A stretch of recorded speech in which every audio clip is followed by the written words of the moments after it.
There's a little buzz about watercolor land, and it has to do with something called an ACEO. So what in the world is an ACEO, and how does it fit into your art practice? Today, we're going to talk all about ACEOs and ATCs, what they are, and how they can fit into your art practice even when life feels way too busy and like you never have enough time to make art. And we're going to do a little painting today as well, so get some of your favorite supplies ready. An ACEO, Art Card Editions and Originals, is what that stands for, is a specific size, 2.5 inches by 3.5 inches. It's meant to be sold, typically through platforms like eBay or Etsy, and it can be originals or editioned prints, so basically reproductions. Now, an ATC, or an artist trading card, same size. It's meant to be traded, however, and not sold. And with both of these types of cards, any medium can be used. Recently, I watched a video from my friend Emily Olson. You know, I painted with her not too long ago in Zion National Park. Needless to say, we have a special watercolor connection, but I didn't realize just how similar our brains worked.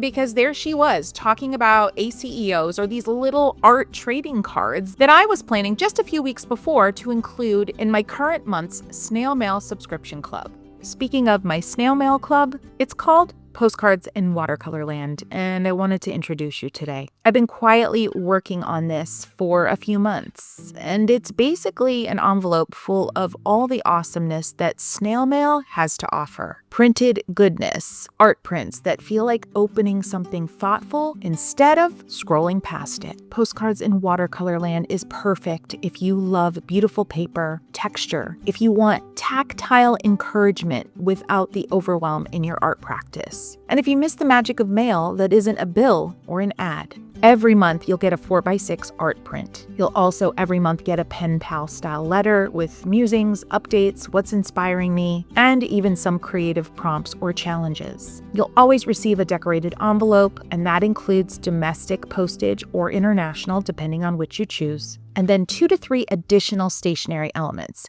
And a bonus, every single paper that we use is meant to be repurposed in your journals or your sketchbooks. So head to the link in description, sign up, and as long as you sign up by the 15th of the month, you'll still receive that month's mailing. All right, back to art trading cards. Okay, so I have my cut scraps, and that's really all you need to try your hand at ACEOs. And here is the point, my friends. Let this small art format become your reason to not have a reason to not paint, okay? Let me translate that for you. Paint small, paint loose, paint more often. All right, so grab your scraps, cut them down to size, super simple. This one was leafy and it was, recognizable as leaves, but it was still pretty abstract. So I considered it a scrap. Now I've got a bunch of different supplies here. I've got some gold, I've got some ink. Pull out some of your favorites that you love to use. I love this bullet nib, and I'm going to be using that with Tom Studio ink in Mariana's blue. The point is, pull out some stuff that maybe you haven't used in a while. For me, that's the Neocolor 2s. Pull out some stuff you love, all right? And we are going to just sketch, doodle, whatever you want to call it, on top of these. I love the idea of ACEOs, not so much for the selling piece of it. I've got to be honest. I love the idea, and maybe it's that we're creating ATCs, remember, artist trading cards not meant for sale, because this could keep you painting. As long as you don't get super, super detailed where you feel like you have to invest a ton of time, this could be your gateway to daily painting, potentially. All right, I'm going to get some water on this brush, loosen up that brush pen I just added, but doodle. And starting with a cut up page of swatches is important, or some type of scrap is important. Not feeling like you're starting with a blank page, because let me tell you what, The blank page is a blank page and comes with all of its intensities and stresses, regardless of its size. Do you agree with me? Do you agree with me? Even the smallest of blank pages can cause you to feel a little bit of white page syndrome. If you agree, get into comments and say, oh yeah. So I would definitely go for maybe some, dare I say, unloved artwork, maybe something you painted recently or heck 2 years ago that just wasn't your favorite, but you listened to me and you convinced yourself not to throw it away. Go grab it and mess around. Just mess around. Turn it into something cute. Turn it into an opportunity to paint on a day where you didn't think you had it in you. You didn't think you had it in you, right? I'm going to pour a little bit of that in here, hopefully not make too much of a mess. Yeah, just sitting with this teeny tiny card with some of my supplies, some neglected, some favorites. It feels right. I feel like I've taken already a deep, cleansing, relieving breath. I feel that. And how long have I been scribbling on this paper? Not long. Not long. One of the reasons I love this bullet nib, the brand I believe is Kakimori. I'm probably mispronouncing that. I'll put it up on screen for you. And the reason I love it so much, one of the reasons, is that it takes forever for it to run out of ink. So less distractions, more art. And let's bring this one over. So what I'd love for you to do today is think about this concept of ACEOs or ATCs, basically small artwork. And I would like you to decide in the next few moments if you think this is something you'd like to try. If you've struggled with perfection, if you've struggled with the white page, if you've struggled to make decisions when you finally do sit down to make some art, then I invite you right now to say yes. Say, yes, Kristy, I'm going to try this.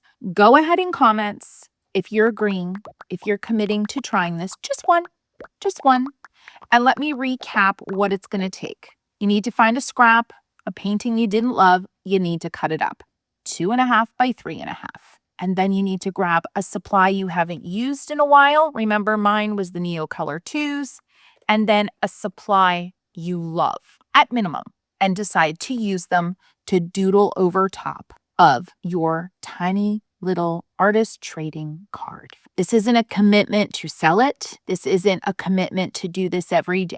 This is you saying, I'm worth this time in the next, let's give it 48 hours, and I'm going to give this a try. Now, I have a few tips. If you just got into comments and said yes, here are my tips. Number 1, cut up a few extra, just like I did, so that if you feel the itch after you doodle on one, you can keep going. Or if you feel the itch a few days later, you don't have to do the whole cutting thing over again. Tip number 2, keep it simple. Don't feel like you have to reinvent the wheel. Don't feel like you have to get realistic unless you want to. I am literally doodling daisies here, friends. Probably for me, the easiest little flower to doodle out. It doesn't take a lot of brain power. It's very much a comfort subject matter for me. I am sketching these little leaves the way that I always sketch them, the way that I sometimes have guilt about because they're just so simple. And can I be more creative? Nope. You just do what you're comfortable with. Look how cute these are. Look how stinking cute. Tip number 3, save these precious little cards. I would actually recommend some sort of album where you place these once they're done and dry, and you start to build a collection of them. And I don't require you to have any intention for that collection other than knowing that you built it, knowing that you committed to the project, that you said yes, and that you're now amassing a little tiny album art gallery of sorts of all your little ATC, ACEOs, whatever you want to call it. All right? Build an album. And you can find these albums because they make them for baseball cards and trading cards like Pokemon and all the things. So they're not going to be hard to find.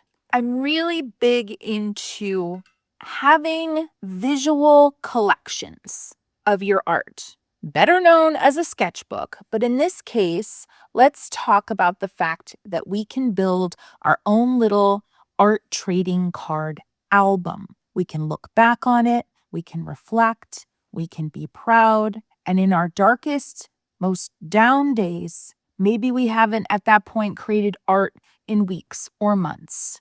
You will have something to flip open and remember when you did do it and be able to remember that you could do it. And dare I say, that album that I'm encouraging you to start building could be what pulls you out of a rough space creatively down the road. And I can't imagine a better reason to say yes to this tiny art card challenge. Happy painting.